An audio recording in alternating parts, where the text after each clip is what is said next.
We are continuing Yirtzeh Hashem today with Daf Mem. We are begin by thanking all of our sponsors, to thank our TALMUD Torah sponsors for the month of Kislev. Josh Becca Friedman for dedicating all the Shiurim and Drushos this month, in recognition of the yahrzeit of Josh's father, Yisroel Yehuda ben HaRav Chaim Rephael, for an aliyah for the Neshamas of all of those who died al Kiddush Hashem on Shmini Atzeres and Simchas Torah, and for a safe return for all of our hostages and chayalim. Sammy and Malka Esterson, for dedicating all the Shiurim and Drushos this month in memory of their parents, Hinda bas Hanach Ephraim, Yitzchok Leben Arna Cohen, and Sarah Rachel bas Baruch Avram, and the Pepper family in memory of our brother and uncle, Yosef Pepper, Yosef David ben Yaakov Zichron Levrach, and of course as a shir, we dedicate all of Maseches Bava Kamma in memory of Master Sergeant Eliyahu Harush. Hashem yikom damo. We'll see with that, let us begin. So we have an incredible daf ahead of us today. Today's daf is daf Mem 40, and we are picking up in Yirtzeh Hashem on Lamed Tesma Beis 39b, 3 lines up from the bottom. So if you remember again, we left off in the middle of a number of sugyas. Namely, again, number one, halacha l'maisa. What do we do if? Well, actually, what do we do if, let's say, you have the shar of a cherei shot of a cotton, or if you somim, for that matter, does Beis Din? So obviously, there's no liability for those individuals. Does Beis Din go ahead and create or set up an apotropis or not? If the answer is yes, at what point during muad? For a muad where it's nazik shalim, who's paying that? Is it the apotropis? Isn't the yisomim? And then, of course, the last piece that we were introduced to yesterday, which we're going to continue to kind of focus on that a little bit, is this idea of rishus mishana. Ultimately, again, does a change of domain ultimately go ahead and kind of reset things for the shar? So in other words, let's say a shar that became a muad in one domain, ultimately, again, can it revert back ultimately to its previous status later on? Okay. Fine. So let's go weiter over here. So I'm trying to figure whether or not to do the halacha l'maisa now, or okay. So let's go. Says the Gemara. Sorry, a lot to do. Amrli Ravacha bar Ravina. So 3 lines up from the bottom. Lamed Tefsam Beis 39b. So Amrli Ravacha bar Ravina. Rabbi Shmuel Silber Damar Pligi. So according to Abai, who said ultimately again that it's a machlokes that we saw in yesterday's Gemara as Shapir, then the previous statement, we're continuing from the conversation from yesterday, makes sense. El Rava Damar Lo Pligi, but according to Rav, who says that there is not a machlokes, instead of setting up the case as a muad, again, this is all just a continuation from yesterday's daf, nukma bitam, set it up as a case of dealing with tam, top of Mem 40a, Rabbi Yehuda. So again, if you want to send it up in accordance to the opinion of Rabbi Yehuda, so the avile shmira pechusa, the avile shmira mu'ula, according to Rabbi Yehuda, you can set it up as a case where the shomer only watched the shar, what we call the shmira pechusa, a minimal, we call it a minimal shmira, and did not do a proper shmira. Either Rabbi Lazar ben Yaakov de lo avile shmira klal. According to Rabbi Lazar ben Yaakov, you can set it up where the shomer did not perform a shmira at all. Disanya, because we learned 3 lines down from the top on Mem Amud Aleph 48. Disanya, Rabbi Lazar ben Yaakov Omer, Echad tam v'echad muad sheshaman shmira pechusa. Rabbi Lazar ben Yaakov says, when you watch a tam or a muad, if you go ahead and you provide for them a minimal shmira, pturin, ultimately, again, that's enough. We'll explore this in greater depth, but Rabbi Elazar ben Yaakov's position is that as long as you provide a minimal shmira, a minimal guarding for the animal, ultimately, again, that is enough. Says in Marav Aiva Hakamash Malan of Yaakov, Dema'amidan le apetropin litam ligvos migufo. But we learned from according to Yaakov that ultimately, again, that we go ahead and we provide an apotropis for a tam. In other words, even if for a tam animal, you even set up an apotropis, and remember again, that will allow you to collect chatzi nezek migufa from the body of the animal. What he means to say is, I'm really saying one thing, but the one thing I'm saying ultimately has 2 dimensions of reasoning. Fine, that's supposed to say, so that's ultimately, again, how Abai would understand it. Ravina says, Rishus Mishana Ikebena. The fundamental dispute is whether or not the change of domain resets the animal's status or not. Kigon Dahava Muad. So what would be the example? The example would be, let's say again, you have the shar of a cheresh, a shota, a katan, and then what happens? Nisbakach, and the shor becomes a muad. Nisbakach acherish, the cherish is healed. Nishtafa shota, the shota becomes sane, and the katan becomes an adult. So now, what happens when there is a change of status of the owner? So Rabbi Yehuda savar harihu bechaskaso. Rabbi Yehuda says ultimately, again, the animal remains as it is; its status does not change. And Rabbi Yaakov says no, that ultimately, when the owner changes, ultimately the status of the animal changes as well. So let's pause here for just a moment. So now is a good opportunity to kind of catch up on a little bit of the halacha l'maisa. So first of all, the Rambam in Hilchos Nizkei Mammon, Perek Vav, and this is pretty much from the beginning of this chapter, really through halacha vav. So essentially, just to kind of consolidate the halachas. Number one, we paskin that when you have the shor of a cheresh, shotev, a katan, Beis Din does appoint an apotropos. And Beis Din will even appoint an apotropos when the animal is a tam. So that's number one. So that's how we paskin animal is a tam. Now remember, for tam damages, it's chatzi nezek, half damages, and it's payable from the body of the animal. Fine. So now what happens if that animal becomes a muad, again, under the watch of the apotropos? So the Rambam paskins that, remember, for a muad, you have to pay nezek shalim, complete damages, min aliyah, from the best property.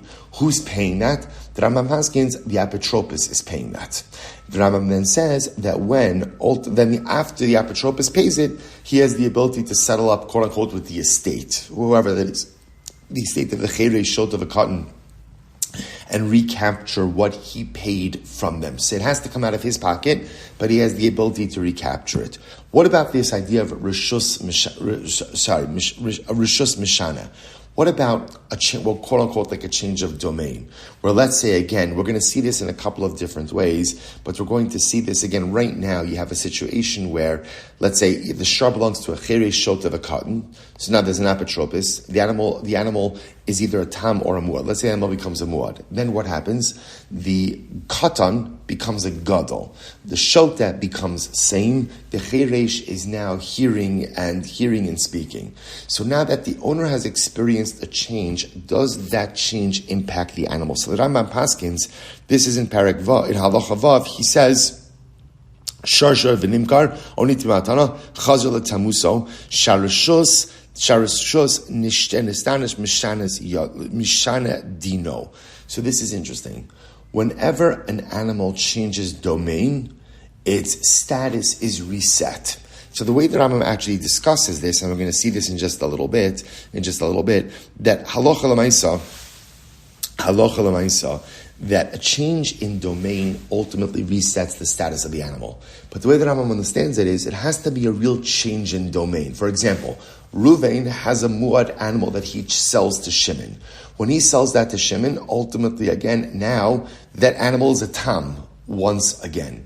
But it really only applies in an actual change of domain. If there's a change of status of the owner, right? The gadol becomes a katan. The cheresh is now hearing and speaking. The shot is now saying. The Rambam paskins that halacha l'maisa, that does not change the status of the animal. The status remains. Same thing we're going to see in the next sugya, where let's say again, I give my animal to a shomer, and underneath the guidance or the watch or lack of watching of the shomer, the animal becomes a muad. When the shomer returns it to me, that animal does not return back to a tam state. So it's only when the animal actually changes domain that ultimately the status is reset to the status of a tam. But again, I'm skipping ahead a little bit to future sugyas. But that's how you pass in all three of those areas. Let's go back there. Tan Rabbanon.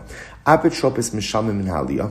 So remember again, as we said before, an apotropos who is watching the animal, let's say for a cheresh shel tvakatan, for yisomim, and the animal becomes a tam, so the apotropos is going to be chayiv to pay nezek shalim from his own property. Ve'in mishamin kofer. But this is interesting, an apotropos does not pay kofer. So let's say again, the apotropos is watching the shor on behalf of the owner, and then what occurs? The shor kills someone. So halacha l'maisa, the owner does not pay, the apotropos does not pay kofer. Why not? So the Gemara says, Man tano kufra kapara v'yasmi lav b'nei kapara ninu. So bepashtas, it must be because kofar is an atonement payment.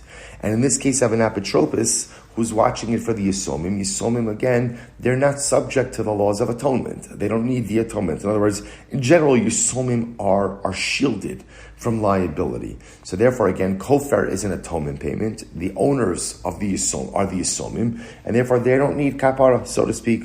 So who is the opinion who says that the kofar payment is an atonement payment? It's Rabbi Yochanan ben Baroka. Or I should say, it's Rabbi Shmuel, the son of Rabbi Yochanan ben Baroka. So the Gemara says, so the pasuk says, if my shar kills someone, chas v'shalom, I have to pay pidyon nafsho, atonement for my soul. Demei nizak. So ultimately, again, this is the value of the damaged party. Rabbi Shmuel says, demei mazik. No, you have to pay the value ultimately of the damager, not the damaged party, the damager. My love, the hakamiflis. What are they arguing about? The Rabbanan Savri, the Rabbanan hold kofra mamonahu. The Rabbanan hold that kofar is a monetary payment. So because kofar is a monetary payment, therefore what? Therefore it's based on the damages to the damaged party. On the other hand, Rabbi Yochanan ben Baroka savar kofra.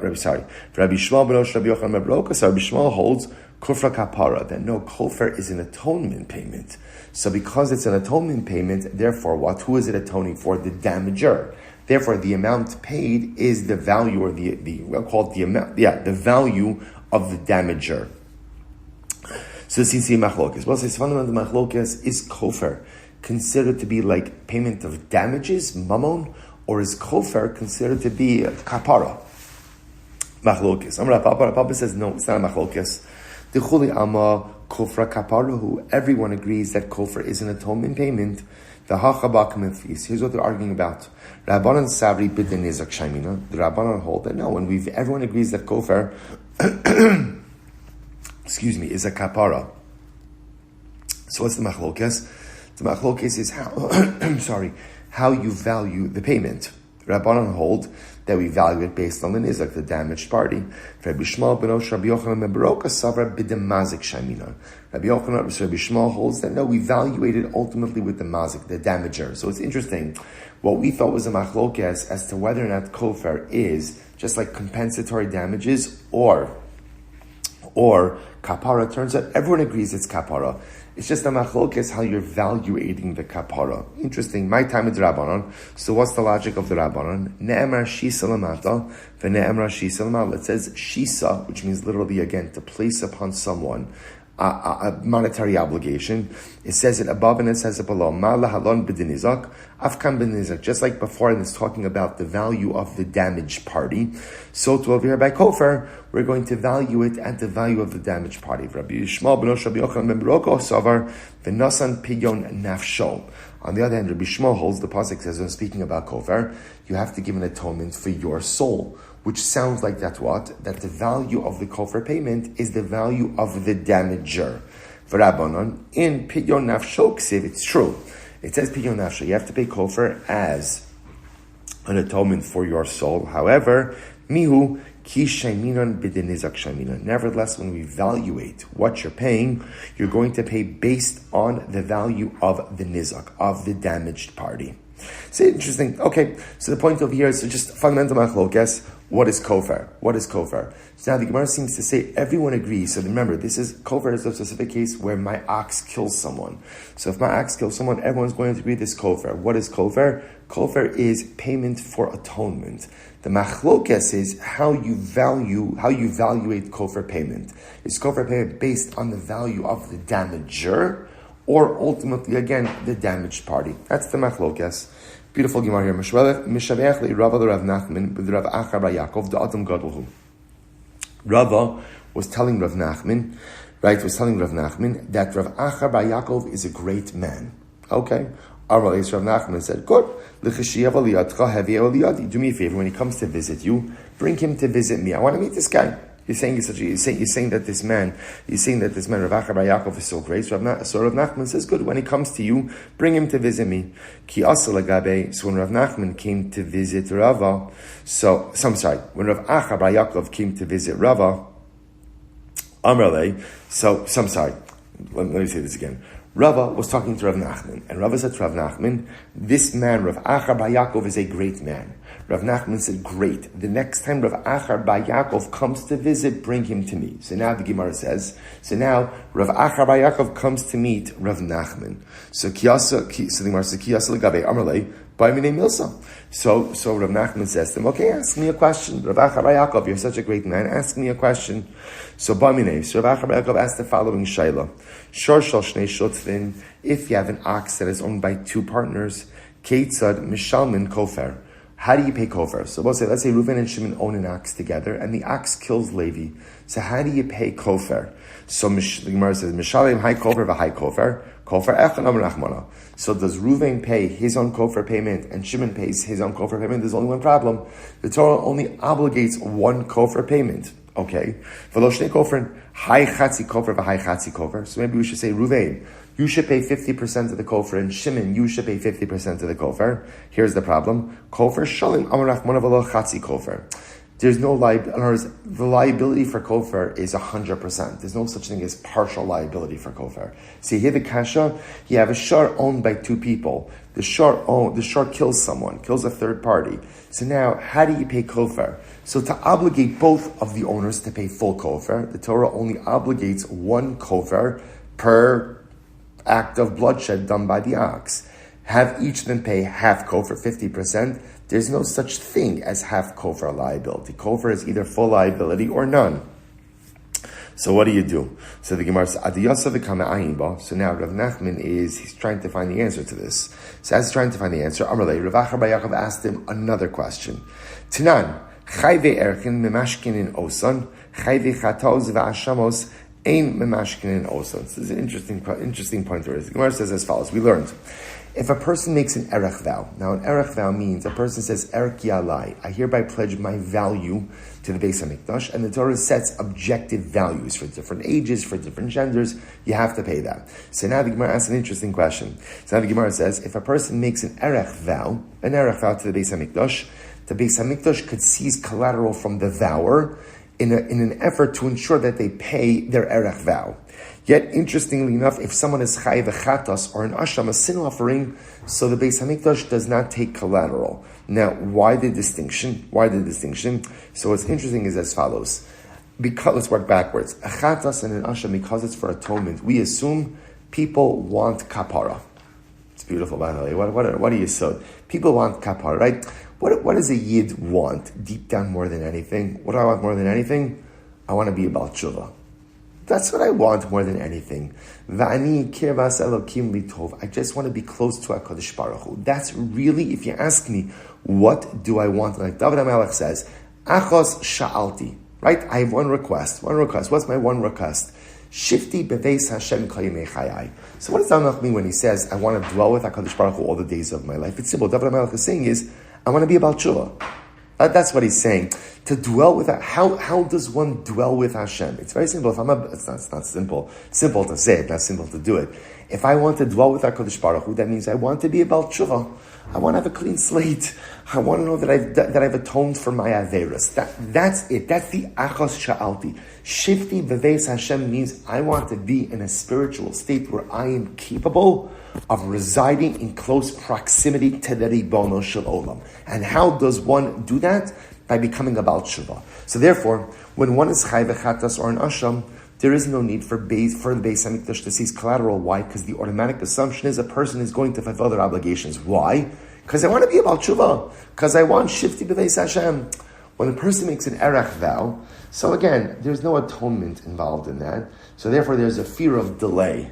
Because there's a fear of delay, Beis Din will go ahead and seize collateral. So now ask Rav Achar Bar Yaakov, what about chayve kufrin? What about kofer?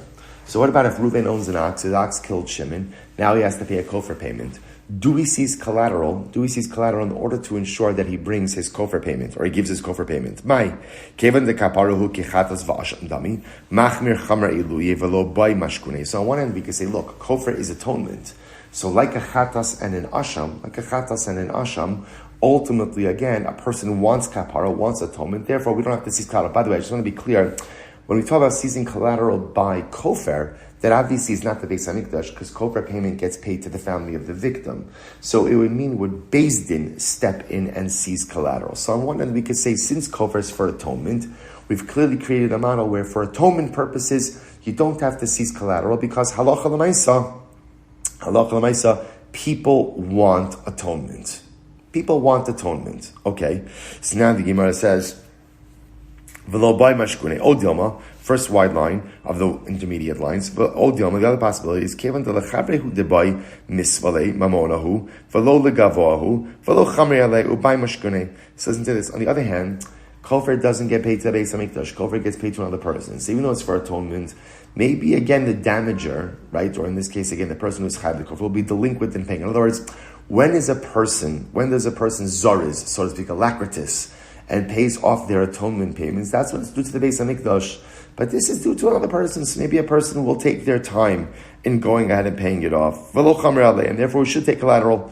Ubay mashkune inami kevan duhu lo chata umamone huda azik lo chamer milsi luye ba mashkone. On the other hand, maybe also over here, since it's not Ruvain who did anything wrong, so to speak, but it's his shar who killed someone, maybe once again, even though it's kapara, he'll be delinquent in ultimately delivering the money, and therefore we should seize collateral. So we'll say, so these are all the questions that Rav Yaakov is peppering Rav Nachman with. So Rav Nachman says, Shavkon, leave me alone, istagir b'kamaisa. I'm still dealing with your first question, right? I'm still dealing with your first question. In other words, remember again, Rav Yaakov asked Rav Nachman two questions. Question number one ultimately was, if you have a shard that is owned by two owners, what do they do in terms of kofer? Then question number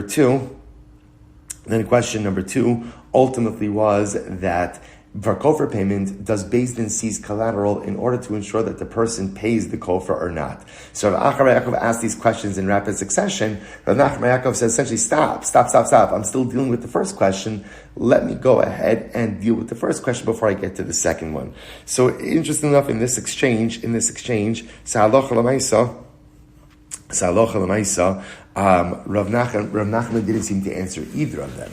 What is the halacha? So first of all, the Rambam Paskins is that when you have a shar that is owned by two owners, and that shar, right, Reuven and Shimon own a shar, the shar kills Levi, both Reuven and Shimon are obligated to go ahead and pay kofer. That's number one. Two kofer payments, two 100% kofer payments for Reuven and for Shimon. That's number one. And halacha l'maisa number two, the Rambam also paskins that Beis Din does seize collateral. If there's a concern that the person is not going to pay the kofer payment, Beis Din does seize collateral in order to ensure that the person goes in and satisfies this obligation. We also paskin that kofer is a kapara, that it is an atonement payment, and ultimately, again, not a mamon, just not simple compensatory damages. Incredible. Let's go back to Tan Rabbanon. Shalu b'chaskastam. So we'll say now we're going to begin a brayso, which we're going to state and then Emir Hashem dissect over the course of the remainder of this daf into tomorrow's daf and even a little bit into the rest of today's daf and even a little bit into tomorrow's daf. So the Gemara says as follows. The Gemara says, Shalu b'chaskastam v'nim samuad. Interesting case. I borrow an ox from Ruvain.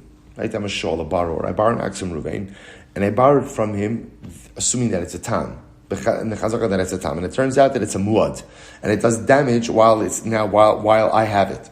So what's the halacha? The owner has to pay, Reuven has to pay half damages, and I have to pay half damages. Okay, huad the veis shoel. What happens if I borrow the ox from Reuven, and it's a tam, and then it becomes a muad under my watch, zero lebailim, and then I return the animal back to Reuven. And then the animal damages. So bailim mishalmin chatzinezek v'shal pater miklum. So the owner has to pay half damages, and I the borrower, and pater from everything. Again, we'll dissect all of these cases. So Amar Mar. So let's analyze. Shalu b'ches kastam v'nim samuad. So we'll say first wide line, the last three lines on the bottom. So remember again, let's look at the first case of the Raisa. I borrow a shar from Reuven, assuming that the shar is a tam. It turns out that the shar is a muad. It was a muad already when I got it. So what's talacha? Now, while I have it, it does damage. So what's talacha? I pay half damages and the owner pays half damages. Va'amai. But why? Leima le. TORAH she'ili, ari lo she'ili. Why can't I say like this? You know what? Hey, Ruvain, I borrowed an ox, not a lion, which is another way of saying I borrowed a tam animal, not a muad animal. So therefore, why should I as a borrower be liable at all? What I wanted to borrow, I did not get. What's going on over here? Amarav, Hachamas. What's the case here? Shehikir bo shehu nagchon. Ultimately, again, I will say, it's the case where I recognized even before I borrowed it that this is a lebedig ox, right? It's a nagchon, it's a gore. That even though I didn't know per se that it was a muad, I recognized that it had these tendencies, that it had this type of aggressive behavior. Still,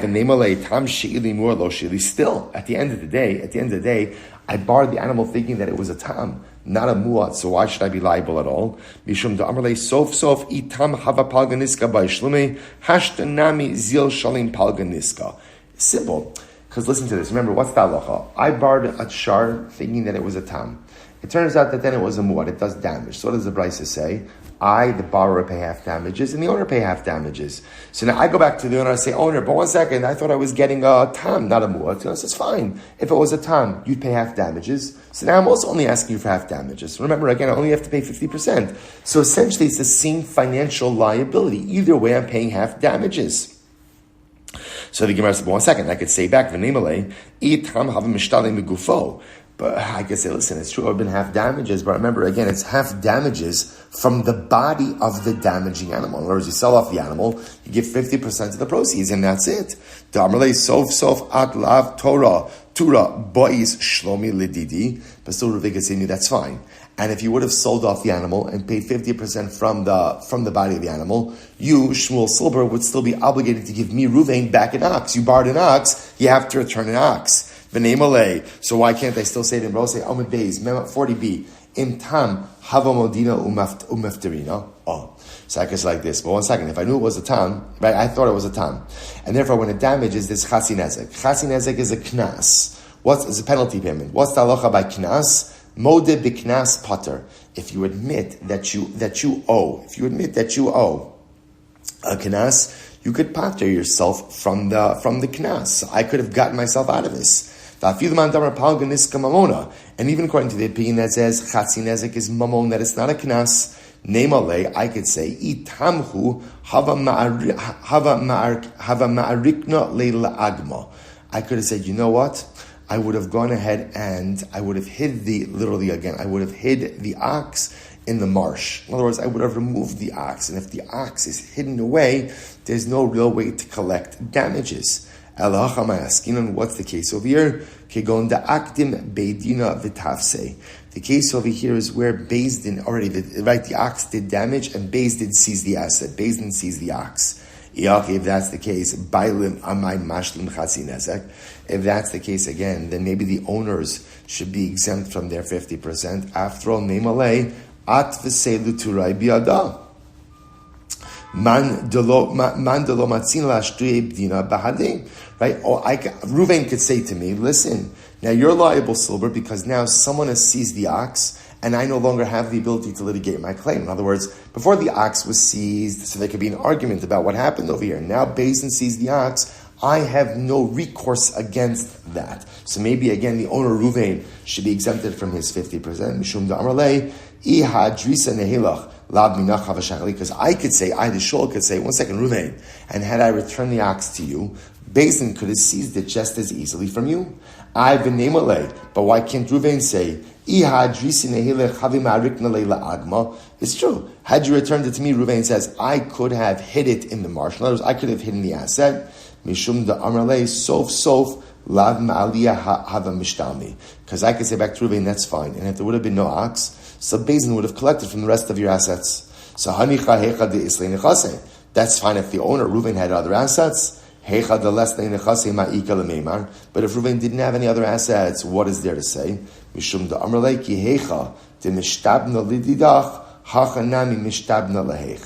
I could say at the end of the day, I could say, Ruvain, as much as I am obligated to you, I am just as obligated to the party that the ox did the damage to. In other words, I'm borrowing the ox from Ruvain. The ox, when it was under my domain, did damage to Shimon. So I say to Ruvain, the same way I owe you an ox, I also have liability towards Shimon. And the Gemara says, Rabbi Nasan says, so this is the famous Shibuda de Rab Nasan. Shibuda de Rab Nasan is like this. If A lent money to B, and B lent money to C, A could go ahead and collect directly from C. So I will say, because again, ultimately, you give to who you are liable. So the same idea over here is, so I'm saying to Ruvain, whether the ox is in my domain, your domain, someone is going to owe Shimon money. Someone's going to owe Shimon money. So even returning it back to you would not really have made any difference. Okay, Sefer will say, this is the first case. This is the first case in the Braisa, right? And ultimately, again, the case in the Braisa, so again, I borrowed an ox thinking it was a tam. It turns out that it's a muad. It does damage while it's under my domain, while I'm borrowing it. So what's the halacha? The borrower pay 50% and the owners pay 50%. Now the way the Gemara is setting this up is, I didn't know the animal was a muad, but I didn't know the animal was a shtickle aggressive. So because of that, again, essentially my responsibility is still capped at 50%. So my exposure is not really all that more. In other words, I would have paid chatzi nezek for if it was a tam and did damage, and I also have to pay chatzi nezek. Okay, you're right, it's a little bit different over here because my chatzi nezek again is going to be just straight 50% damages and may not necessarily come from the body of the animal, but again, from a liability perspective, I'm paying the same chatzi nezek. Okay, interesting case. Next case, huad bebeis shoel. So remember again, we're going through the rest of the brisa. Huad bebeis shoel v'echzir lebailim. So now, here's what happened. I borrowed a tam ox from Ruvain. While I borrowed it, it became a muad. So what's the halacha? So now we'll say, I go ahead. So we'll say, and after I return it to the bailim, after I return it to the owner, ultimately now it does damage. So what's the halacha? The owners go ahead and only have to pay chatzi nezek, and I am exempt from anything. Okay, so we'll say, so what's the pshat? Now, it seems to be seifa rushos meshana. So we'll say, what seems to be happening over here is that halacha l'maisa, once I return the ox to the owner, so now there's a shinui rushos, there's a change of domain. And it sounds like what? When there is a change of domain, that resets the status of the ox. So although the ox became a muad under me, when I returned it back to the owner, it's now once again a tam. So therefore, once I give it back to Ruvain, now when it does damage, Ruvain is chayiv chatzi nezek, like a tam, and I am totally exempt. So interesting enough, Seifa Rishos Mishana, Reisha Rishos Ein Mishana. Now what's interesting about say is, yet the first case, what was the first case? I got an animal from Ruvain. I thought it was a tam. It turns out it's a muad. And now the animal does damage. What's the halacha? I pay 50%, Ruvain pays 50%. Yet we don't say that when Ruvain lends the animal to me, suddenly again, Rishus Mishana, right? Change of domain, the clock, so the status is reset. So it's interesting. In the first case, the status is not reset. In the second case, the sefer that we just read, where it becomes a muad under me, and now I give it back to the owner, the status is reset. So what's going on? I'm Rabbi Yochanan, you're right. Tavra. Misha Shanazu Lo Shanazu. Two different authors of two different statements in the Braisa. Interesting. Rabba Amar no. Midireisha Rishosein Mishana. Seifa Nami Rishosein Mishana. No, Rabba disagrees. Rabba says no. In both cases hold that a change of domain does not reset the status of the animal. I say, how do you reconcile the cases? The Seifa Hainu Taima Mishum Da'amarle Lav Kol Kaminach Demiya Edes Le Liturai. So what's happening in the Seifa? So it's interesting. In the Seifa, ultimately, Ruvain could tell me, you have no right to make my animal a muad. In other words, my animal is not a muad. You did not, Ruvain says to me, I, Silber, did not exercise proper caution when looking after the shar. And therefore, again, it's a failure, ultimately, again, in me, the shoel, in me, the borrower. But ultimately, again, I don't have the right, because I had a lapse in duty, to make the animal into a muad. Okay. Rav Papa says, me, the Sefer Rishos Mishana, Reish Nami Rishos Mishana. So we'll say on the other end, Rav Papa says no. That halacha l'maisa, really we're going to paskin that a change in domain does reset the status of the ox. It does reset the status of the ox. So what do you do with the Reisha? In other words, so therefore the second case makes sense. Remember what's happening in the second case? In the second case again, Ruvain lent me the ox. Under me, the ox became a muad. I give it back to Ruvain. And now what does the Brisa say? Now the ox does damage. Ruvain only has to pay chatzi nezek. Why? Because when I return the ox back to Ruvain, the status of the ox is reset. Rishus mishana. That makes sense. What do you do about the first case? Remember again, what happened in the first case? I borrowed an ox from Ruvain, thinking it was a tam. In reality, it was a muad. Now the ox does damage. I have to pay half nezek, and Ruvain has to pay half nezek. What do you see from there? That the status of the ox didn't reset. So how do you understand the Reisha? To which the Gemara says something very interesting. Papa says it's different. Reisha and Utayim Mishum Dechomakum Shahalach Shem Bailov Alav. This is interesting, Rabbi said. The Gemara says, when Ruvain lends me a shar, the shar doesn't become mine. Shar doesn't become mine. Rather, again, the owner's name still devolves upon the shar when it's being lent to me. So because of that, it's not really considered to be a change of domain when it comes from Ruvain to me, which is interesting.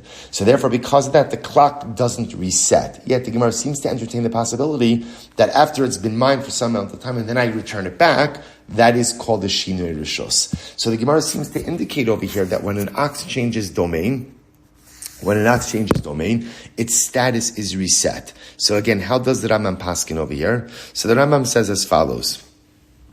The Rambam says,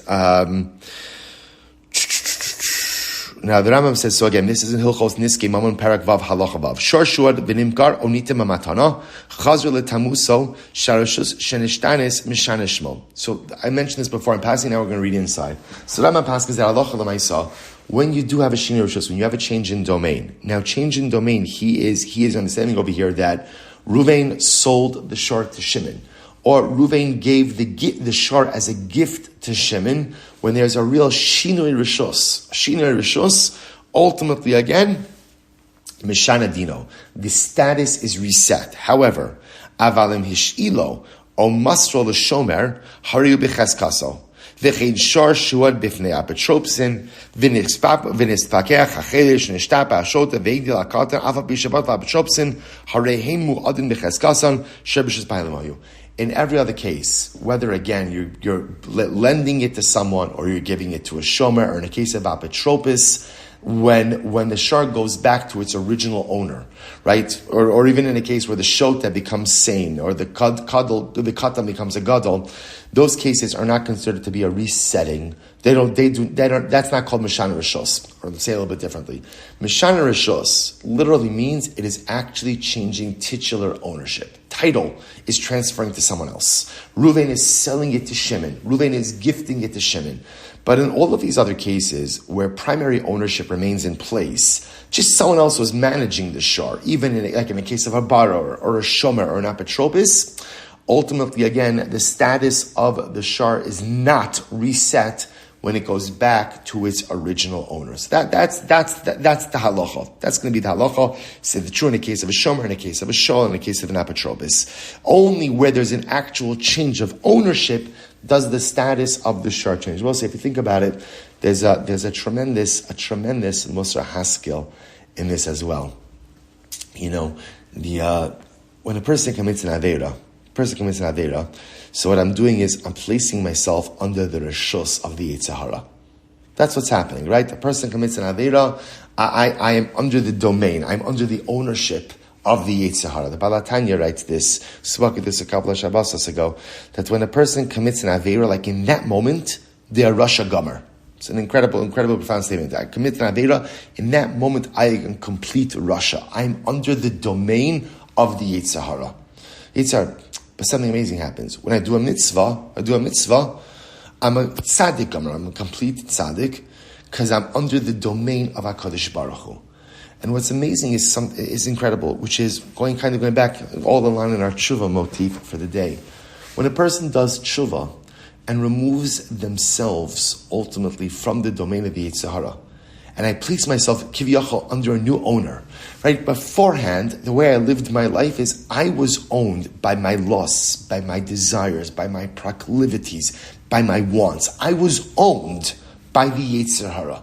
Now I become a Baal Tshuva, and I choose to be owned by the Ribono Shel Olam. That's what I want. I want to be owned by HaKadosh Baruch Hu.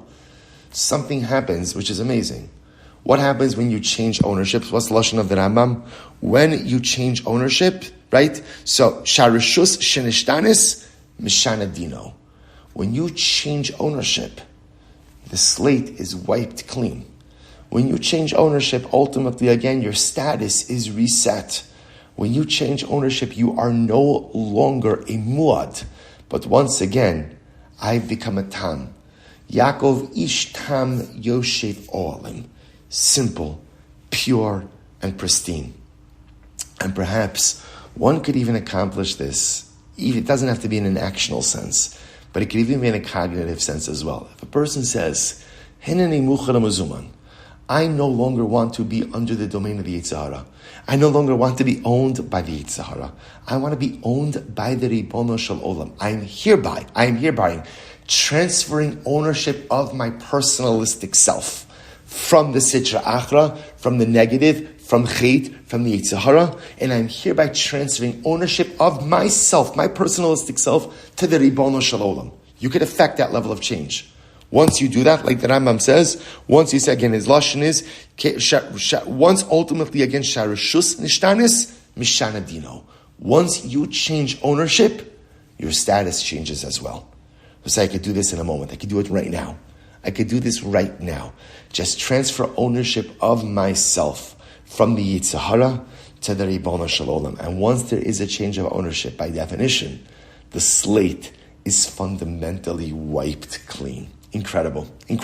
We'll say just one line in the next one that we'll have to stop for today. The Gemara says, Shara Etzadin in Chai Misa. So we'll see, remember again, the Mishnah mentioned the following idea. The Mishnah mentioned the concept that if you have like a shar that's like a gladiator shar, right? Like a shar fighter, right? They're trained for fighting, and that shar goes ahead and kills someone, then halacha l'maisa. What was the lashon of the Mishnah? The lashon of the Mishnah was shar ha'etzadin enu chai misa. Normally, if a shar kills someone, ultimately, again, the shar itself is put to death. But if it was a shar that was trained to kill, then ultimately, again, it's not put to death. Why?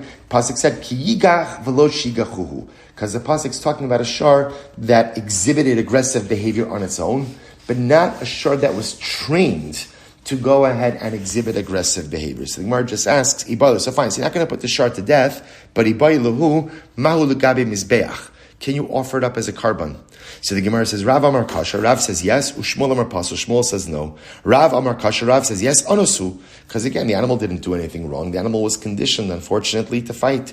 Ushmuel Amar Pasul, Hare Ne'avad Ba'avera. Shmuel says it's Pasul. Why? Because at the end of the day, commit Navera. It wasn't its fault. I understand it was conditioned, it was trained for this, but Lamais, it's still committed in Avera, and therefore Allah Lamaisa, you cannot use it as a carbon. So we'll stop over here for today. We'll pick up at Meretz Hashem with this machlokes tomorrow. Tremendous shkoyach afreilich and our lichtige Chanukah to everyone, and such as to be able to learn with all of you. Have a great day.